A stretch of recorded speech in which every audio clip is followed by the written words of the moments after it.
Hello there, this is Welsh ASMR 82. Hey, how you doing? In this Women's World Cup update video, we're going to talk about the upcoming quarter-finals and look at the round of 16 games that have happened and predict who we think is going to reach each of the semi-finals. Really hope you enjoy the video. Don't forget to click like, subscribe and drop me a comment. Okay, here we go. Okay, so we have our quarter-final matches, but how did we get there? Let's have a little look. So, these were the matches this week. And Spain against Switzerland. So my theory is coming true. Spain are either going to reach a quarter-final, semi-final, or go out in the group stage. Well, they're not out yet. I reduced it to quarter-final because you'll see why. See who they've got next. Hang on. So Switzerland scored one with Codina, and then Bonmati, Redondo, Codina. Oh, there was an own goal. And Hermoso made it 5 for Spain. So despite all the problems with some players not wanting to play for the manager, etc., etc., not having a full squad, they routed Switzerland in the last round, which, considering that Switzerland finished top of their group, is not easy to do at all. Bonmati with 2 goals and 2 assists with a rating of 9.7. So, yeah, they got into the quarterfinals. Wow. So it's basically all Spain. That's 70%. 26 shots to 2. Ouch, Switzerland. Well done to the Swiss for reaching that far, though. Okay, next up, Japan, who many are tipping to be the eventual winners. 11th in the ranking, God knows how low, how they were so low. Norway, 12th, so very equal on paper. Engen with an own goal, Shimizu and Miyazawa against Reitan's goal for Norway. Japan winning 3-1, and Fujino 8.5 player of the match. Let's have a look at the stats. So 60% to 40%, 16 shots to 8. Yeah, it seems like a fair victory. Norway, could have gone quite far in the competition, but they've had a mixed World Cup, haven't they? Okay, next up, the plucky South Africans.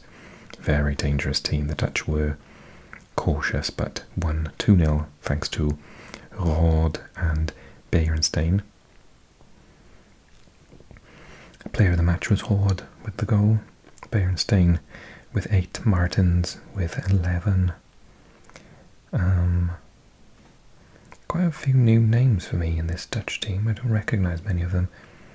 On the opposing team, Katlana did really well, and Ramalepe, Gamede Biana.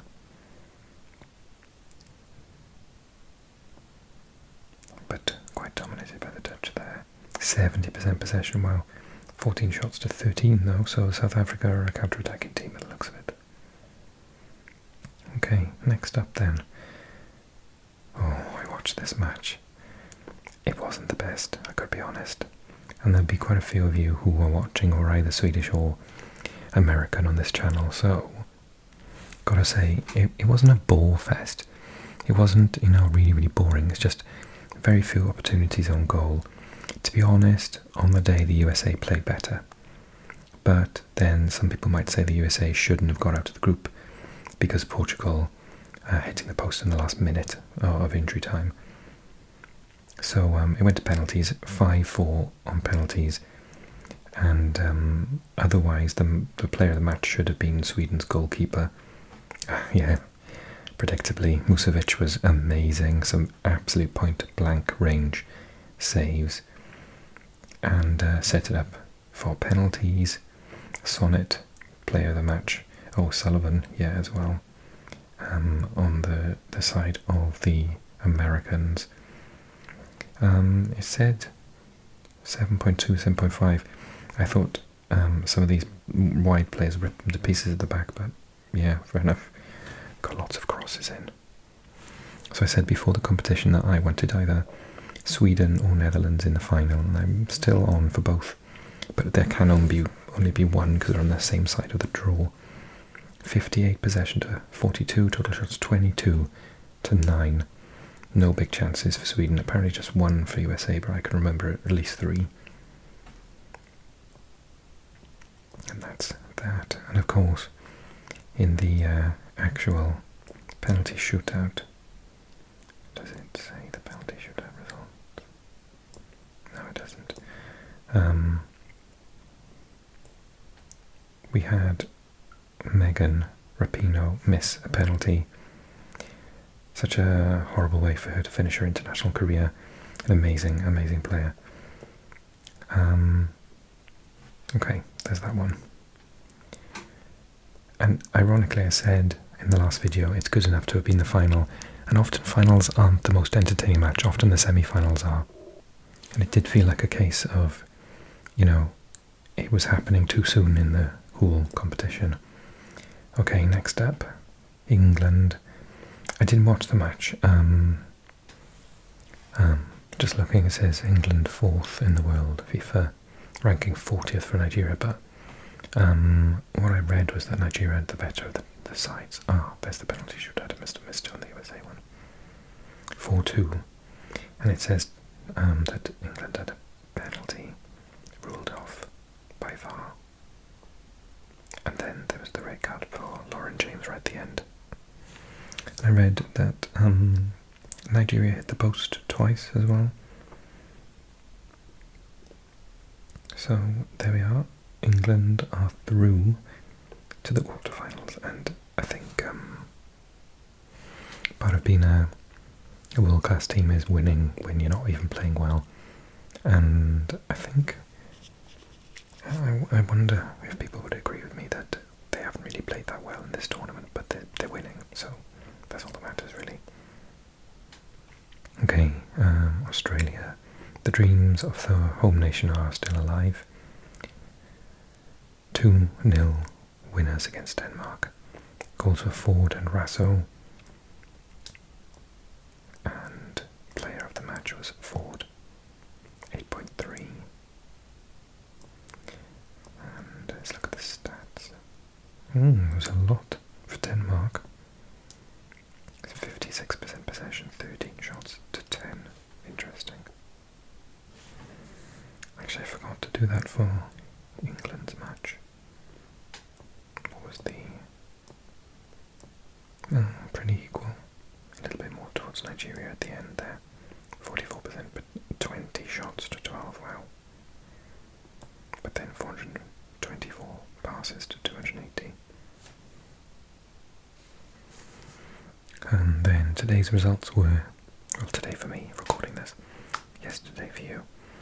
Colombia 1, Jamaica 0, 25th against 43rd in the world. Usme with the goal, and Guzman, 8.3, was player of the match. And then in terms of the to and fro, it was Colombia a little bit more than Jamaica. 50-50 though, 11 shots to 6. Interesting. And last but not least, in a bit of a repeat of the Men's World Cup, France take on Morocco, but this time a comprehensive victory, the 5th best team in the world against the 72nd. 4-0, Diani, Dali and Le Sommer with the goals. Le Sommer with 2 goals there, Diani with 2 assists. And then all France, as you can imagine, 75% possession, 15 shots to 1. Poor Morocco, but you know, they made it out of the group stage, which is remarkable. Well done to them. Right then, let's have a look at this. So it's Spain against the Netherlands, Japan against Sweden, Australia against France, England against Colombia. I think that any of these sides, apart from Colombia, no offence, I would have said at the beginning of the competition, could have won it. Australia probably, even as the home nation, less likely. And Spain, for historical reasons, less likely. The Dutch are the losing finalists from last time.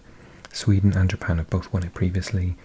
England made it to the semi-finals last time and they're reigning European champions. And France are the, just a phenomenal team. So, yeah, I think that it's going to be very interesting. Okay, predictions, here we go. I think the Dutch will win against Spain. Wouldn't be shocked if it was the other way around, but I think the Dutch will win. I think the Japanese will win this one. I think they'll put the Swedes out based on how they performed in the previous match, not on the group stage. Which means that if they play anything like they did in the group stage, Sweden definitely can win this match. But I'm thinking it's going to be Dutch against the Japanese in the semi-final. Making me wrong on both counts if I said Sweden or Spain for the semi-final. And I think France are going to put the hosts out, unfortunately. And I think England are going to win easy, so it's going to be France-England on the other side. Ooh, how exciting. Okay, I hope you enjoyed the video. If you did, click like, subscribe, and drop me a comment. Tell me who you think will win each of these matches. And yeah, exciting. And I'll do another video really, really soon. Okay, that's all from me for today, so take care. Good night. Sleep well.